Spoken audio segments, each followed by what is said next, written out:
Hello folks, my name is Josh Taylor and I'd like to welcome you to the 12th Annual Telling Tales Festival and our first ever virtual gathering. Whether you are a veteran fan who has been to the festival or whether this is your very first time joining us, we are so happy to see how stories connect us, no matter how far apart we live. Speaking of where we live, the Telling Tales Festival happens in a place where people have lived and told stories for thousands of years. It is the traditional territory of the Haudenosaunee, the Anishinaabe, the Huron-Wendat, and the Neutral peoples.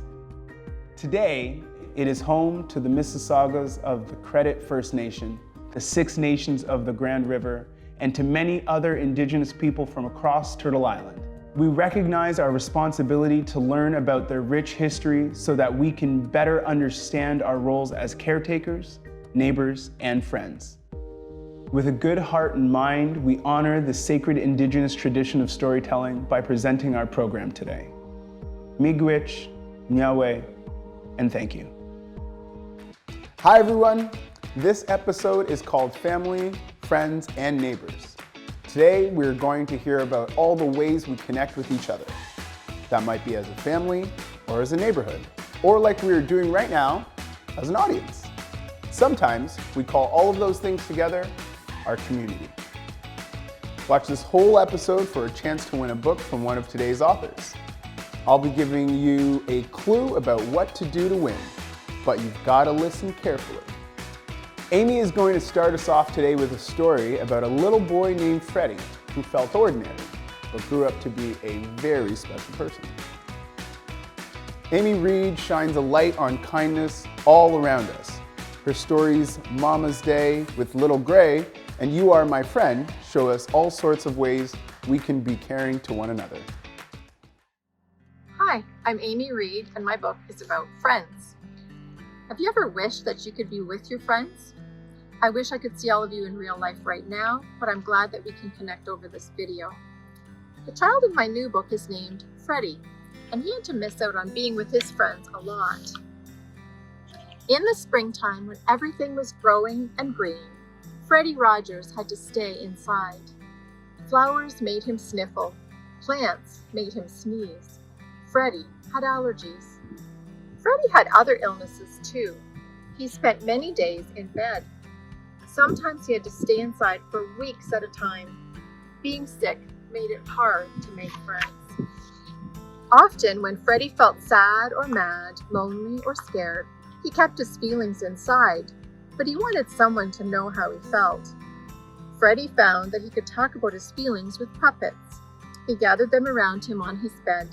That way, it seemed as though he was with a whole group of friends. Freddie learned many creative ways to deal with feeling lonely or sad. He wrote music, he played games and made stories, and he learned to look for helpers in his neighborhood. One special helper was Freddie's grandpa. He told Fred that he was special and that just by being who he was, he made the day special too. As Fred thought about those words, he became braver. He reached out and made friends, even with people who weren't like him. When he grew up, Fred decided to make a television show for children. He called it Mr. Rogers' Neighborhood, and his program was on the air for over 30 years. At first, Fred felt shy to be in front of the camera, but he found out that his grandpa was right. Just by being himself, Fred made his show special. Fred told stories with puppets. He played music that he wrote. He invited helpers to show what they liked to do or explain how things worked. Fred explained to his neighbors that feelings were important. You could talk about them, or you could show your feelings in other ways. If you were mad, you could pound clay or run fast. If you were sad, you could sing a song soft and low. If you were happy, you could dance. Fred helped people learn to like themselves. He helped them to be good neighbors. Fred never forgot how his grandpa made him feel. Over and over, he would look right into the camera and pass along the important words that changed his life. You've made this day a special day by just your being you. There's no person in the whole world like you, and I like you just the way you are. We don't have to live beside each other to be neighbors and friends. I dedicated my book to you, my neighbor. I hope that you will make good friends and be a good friend. And I hope you will always remember the note that I put in the back of my book to you. You are valuable, you are important, you are enough, just as you are. Mr. Rogers was famous for saying, "There's no person in the world like you, and I like you just the way you are." Mr. Rogers was also famous for his neighborhood. Let's take a walk around Hamilton to discover all the things that are part of a neighborhood and help create what we call community.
Now that you've seen a few examples of who or what might be a part of a neighborhood, I'd like you to post your ideas of who is an important part of your neighborhood or community.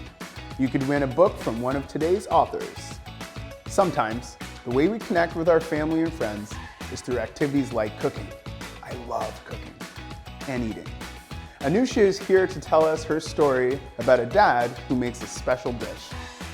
Anusha Syed is a very famous Pakistani-Canadian illustrator who has drawn characters for countless children's books and for animated Disney films like Life of Pi and Mulan. Her very first picture book, Bilal Cooks Dal, shows us how we can create a community by sharing our family traditions. Hello everyone, my name is Anusha Sayed and today I'm going to be talking about my book, Bilal Cooks Dal. The story is about a boy called Bilal whose favorite food is dal, which is a delicious slow-cooked lentil stew that he loves to cook with his dad. So he's so excited to share this meal with his friends. They've never tried it before and he's also a little bit nervous that they might not like it. In the end, everyone comes together to cook this awesome dinner and they all love it as much as he does. This book actually means a lot to me because Bilal is Pakistani and so am I. When I was little, I loved to read books, but unfortunately, I never saw anyone with kids who looked like me or who were South Asian. Now that I'm an adult who, draws books for a living, I'm really happy that now I get the chance to create books which feature characters who are South Asian from like a variety of different cultures, so that hopefully some kid out there relates to the book or a kid can learn about a new culture. I love being able to create a book that shares my culture with everyone. Besides the fact that the book is about a very traditional meal, I also like including little details into the artwork. Things like Bilal taking off his shoes before he goes into the house, or his dad carrying a cup of chai around everywhere. Bilal Cooks Dal is about cooking, but it's also about friends and family. I really like that the story moves away from cliche gender norms, and it's the story of a father and a son cooking together. Bilal's dad teaches him step by step how to make his favorite meal, as well as the importance of patience because this dish actually takes the whole day to make. Like Bilal says on the very last page, "Dal is tiny, dal is tough. But with a little time and a lot of patience, it becomes the softest, tastiest, best thing in the whole wide world." And the best part is sharing it with friends. Speaking of friends, at the end of the book, all the kids in the neighborhood come down to his house to try the doll. Earlier, Bilal was a little bit anxious for them to try it, thinking that maybe his friends might think that it tastes a bit weird or tastes funny. Even when I was a kid, I know that I'd be a bit nervous to bring my school lunches that my mom made for me to school, thinking that maybe my friends might think it was weird. But it's always fun to try new things, and in the end, everyone loved it. In fact, if you guys have never tried dal before, which I highly recommend, it's so yummy, there's actually a great recipe of it included at the end. If you make it, remember to share it with your friends and family because I'm sure they'll love it too. Anyway, that's all the time I have. Thank you so much for watching and have a good day. Bye. Thanks, Anusha. Does your family have a special dish that everyone loves?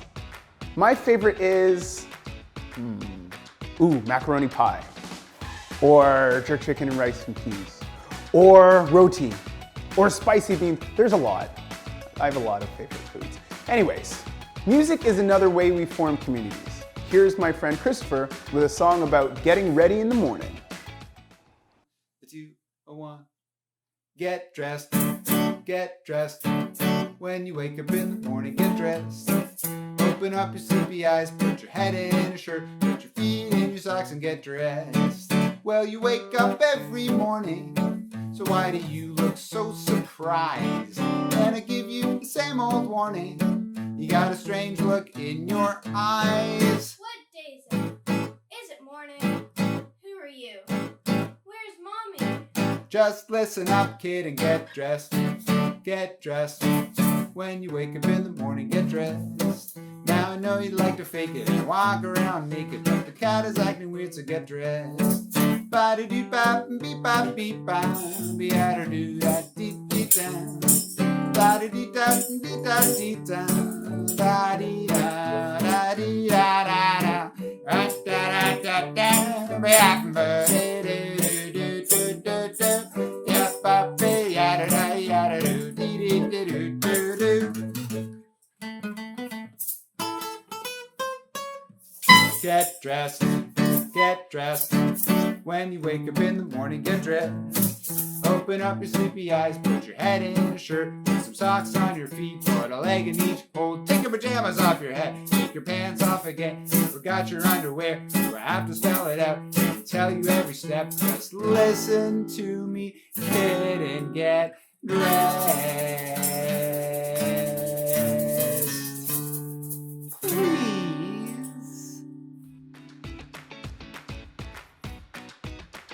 I'll get ready, I'll get ready. That's nice though, eh? Look at that. Sometimes there are big changes in our families. Naseem's story tells us how a father and son figured out a very big one. Weekend Dad is about a boy who suddenly has 2 homes when his dad moves out. Naseem writes stories about new experiences and big feelings. She loves getting up on a stage to tell true stories, and she loves coffee ice cream. Hi everyone, my name is Naseem Hrab, and my story is about family, but about a different kind of family. It's about a family who is experiencing divorce. Now, divorce is something that happens when 2 parents decide that they don't want to live together anymore. And I know that that seems like a sad and scary thing, and it is, but a family can recalibrate and a family can rebuild, and that's what this book is about. The book is about a little boy who's visiting his dad's new apartment for the first time after his parents get divorced. Now, it's based on my own experiences growing up. When I was 8 years old, my parents got divorced, and I had to go back and forth between my mom's house and my dad's house.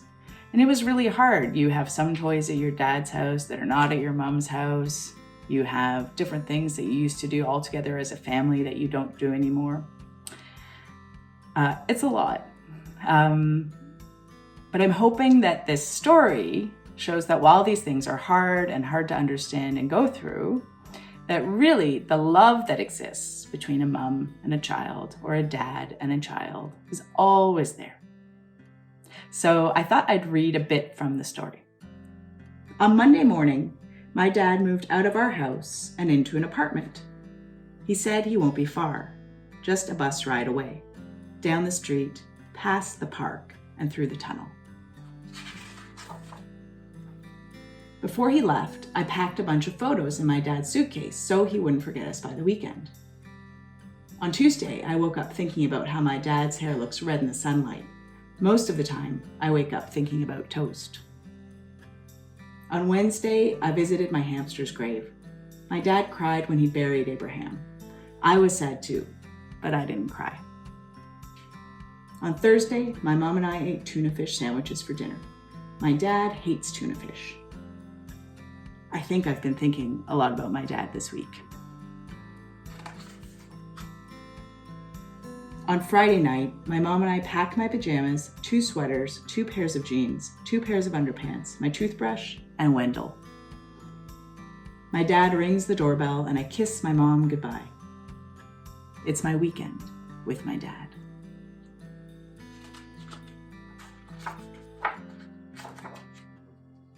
We take the bus to the apartment, down the street, past the park, and through the tunnel.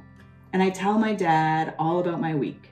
I tell him about the dragon catcher I invented. I tell him about the boy in grade 6 who tripped me at recess. And I tell him about the sour candy that Marlo dared me to try. It wasn't that sour. The bus ride feels like 3 seconds, but according to Wendell, it lasts 48 minutes. My dad says I have 2 homes now. So I realize I probably left us on a bit of a cliffhanger, but I assure you that the story becomes much happier after that. One of the things that makes this story so unique is that it also includes a letter that my dad wrote to me when I was 9 years old, after my parents got divorced. And I thought that now, given the pandemic and the fact that so many of us aren't able to see our friends and family members as much as we want, that it might be really lovely to write a letter to those people and tell them how much you love them and miss them. So on that note, I'm gonna read part of the letter that my dad wrote to me in the hopes that it inspires you to write your own letters. So I won't read you the whole letter. It's very, very long, but I will read you a little bit of it. So here he says, "Because I'm not able to say it to you at this time, I must print it out. As one of my children, I want you never to forget that you are loved, have always been loved, and will always be loved by your father. Your mother loves you, as do your brothers, but I want this for you. Love is like an envelope around the letter. It offers protection. If you feel and understand this love, it will help you when sad things happen to you, as life is filled with unexpected surprises, and not all are happy. If you feel loved, it makes your personality stronger, and when you bump your knee, the pain is much less. And if a friend lets you down, the sadness does not last as long. You have a permanent spot in my heart and mind." So thank you so much for listening to my presentation, and I hope you take this time to write to your friends and family members that you love so much. Bye. I liked Naseem's idea about writing a letter to the people you love. Why don't you try this and share it with someone you love? There are other ways for us to share our feelings with each other, beyond using our words. Our friend Annie is here to show us how we can symbolize how we feel about our buddies by making something special. Hello, my name's Annie Weber, and today we're going to be making some friendship bracelets to celebrate old friends and welcome new friends. Here we go. Here is everything we will need. Some embroidery floss, some seed beads, some elastic,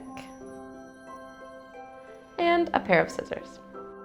So first we're going to choose our colors. And of course, when you're making a friendship bracelet for someone, it might be a good idea to think about their favorite colors. So I'm going to think about my friend Aimee. Aimee has a friendly personality, so we're going to use bright colors. Oh, that's nice. Now we're going to cut the length of our string, or thread, or floss, whatever you want to call it. Usually about a bit more than your arm length should do. And I'm going to be cutting 4 pieces of thread. After you've got your strings cut, fold them in half and make a knot at the top. Strings folded in half, twist, and through. And I like to keep the loop at the top pretty short. One way to hold the bracelet while you're making it is to have a friend hold the other end for you. You could also take a piece of tape and thread it through and then take it to your table. I've been doing this a long time, so I'm comfortable holding it in my hand. So the first thing I'm gonna do is isolate one string and put it to the left-hand side. I'm making the shape of the number 4 with the other strings, and then with the end of my string, I'm going to come under, pull tight. And I'll repeat that a couple of times. Make the shape of the number 4 with the one string over top of all the others, and then bring it under all the others and pull through. So I'm about to switch my color here, which is as simple as letting the first thread drop and join the others and pulling out your new color. So the same process, make the 4 or the sail shape and pull tight. So something I like to do while I'm working on my friendship bracelets is think about the friend I'm making it for. So this is for an old friend, so I can think about all the nice times we've had. Oops. But if it was going to be for a new friend, I could think about all the nice times we're going to have. Something I might like to do with my new friend, or a place I might like to show them. I'm gonna put this one down for a minute though, and show you how to make a bracelet with beads. The only thing that's different is this piece of elastic, which I've included in the knot at the top. So I've got a couple knots done here. Now I'm going to find my elastic and take a bead and thread it on. Now I'm bringing that bead all the way to the top, and I will continue with some more knots. So we've made some progress on these 2 bracelets with some beads and this one without. And all that's left to do is tie this on your friend's wrist. So something nice to do is maybe tell them a little bit about why you like them so much, why you're friends, or some happy memories. And you can also tell them that when it falls off, because they always do, that your friend can make a wish. And to tell you when it falls off so that you can be happy about it too. Thanks for joining me. Thanks, Annie, and thank you for making me a friendship bracelet. I can think of a lot of people I'd like to make these for. And they look good with like tutting too. Our final story is about a little girl who meets her whole community as she goes up on a very special elevator ride. Sherry Lee loves living in an apartment building where she looks right out onto the trees and there are lots of interesting people. Going Up is the first picture book she has written. She's got help from Charlene Chua, who made all the illustrations for it. Charlene is a very busy artist, originally from Singapore, who now lives here in Hamilton. She's drawn pictures for countless children's books, and she has also created this year's Telling Tales Festival poster. Hey Charlene. Hi everyone, hi Cheryl Lee. And hello to everyone who is joining us today. We're going to be talking about our book called Going Up, which is a fun and funny book about community and family and friends. So I thought, just to give you a sense of the book, I would read the first few pages. So are you ready? Going Up. Today, Dad and I are invited to a party on the 10th floor. From Francesca Pianolto to Leonard and Sophie. You are invited to Olive's birthday party. Where? 10th floor party room. When? Saturday from 2 to 4 p.m. Dad and I baked our favorite cookies this morning to take to the party. Molasses with jam in the middle, like a sandwich. It's my grandma's recipe. We put them on a special plate. Dad holds the plate for me so I can push the button. Ding! Going up. The elevator stops on the 2nd floor. When the doors open, the Santucci brothers, Andrew and Pippo, are waiting to get on. Hey, Little Bit. Pippo always calls me Little Bit. Going up. The elevator stops again on the 3rd floor. It's Vicky, Babs, and their dog, Norman. Norman, I love you too, I say, laughing. Look at, he's giving her a kiss. Going up. And it continues until the 10th floor when the fun really begins, and there's a wonderful surprise at the end about the birthday girl. So it's pretty fun. So Sherry Lee, I have a question for you. What are some of the things in Going Up that you like the most? That's a really good question. I think the thing that I like the most about the book is how everybody in the building, they all get along. They're all friends. And even though they're all quite different from each other, like there are older people, there's a baby, there are people who have different kinds of friendships, different cultural backgrounds, and yet they all are friends. I think that's my favorite part of the book. Charlene, I had a question I wanted to ask you. When you were trying to think of how to create the characters visually, were they based on people that you know, or did you just create them out of your imagination? So when I was creating the characters for the story, some of them are based on people that I know. Some of them are inspired by people that live in my neighborhood, and some of them are inspired by the wonderful descriptions that you wrote for the different characters. Charlene, if you lived in the building that's in the book, who would be your best friend, do you think? If I lived in the building in Going Up, my closest friend would be the cat, because I love cats. So Sherry Lee, what is the name of your favorite animal friend? Oh, the name of my best animal friend is Livy, short for Livingston. Livy lives a floor above me with her human, Daphne. And Daphne's getting older, so it's difficult for her to walk. So I get to take Livy for a walk twice a day. And sometimes she even can stay overnight and stay with me for a few days. So we sort of share Livy, but she is my best animal friend for sure. How about you, Charlene? Tell me about your animal friends. My animal friends, when I was a kid, I lived in an apartment block, and I had for a short period of time a pigeon. This is a picture of me when I was 8 years old, and that's the pigeon. So the pigeon had, my grandfather found it. It had a broken wing, and we helped look after it for a few weeks, and it got better, and one day it flew away. And I was sad, but I was also glad that the pigeon got better and hopefully live a happy life.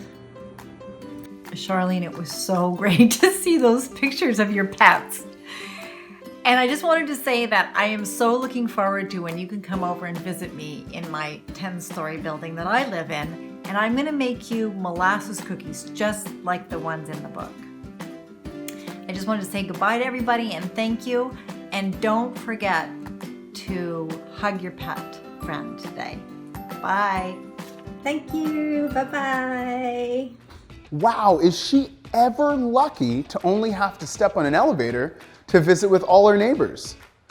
We've heard lots of stories today about our daily lives, stories about our neighborhoods, the people who live near us, our friends and our family, and people like us who come together because we share a common interest.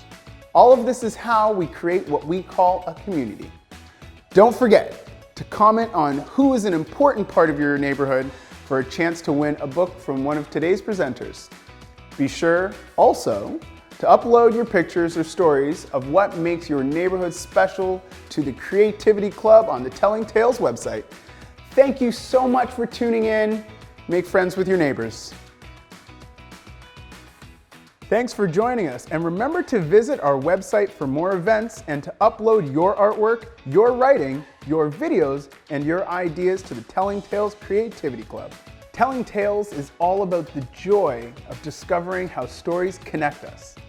Tell us what you thought of this episode by filling out the survey on the Telling Tales website, and you could win a book from one of today's authors.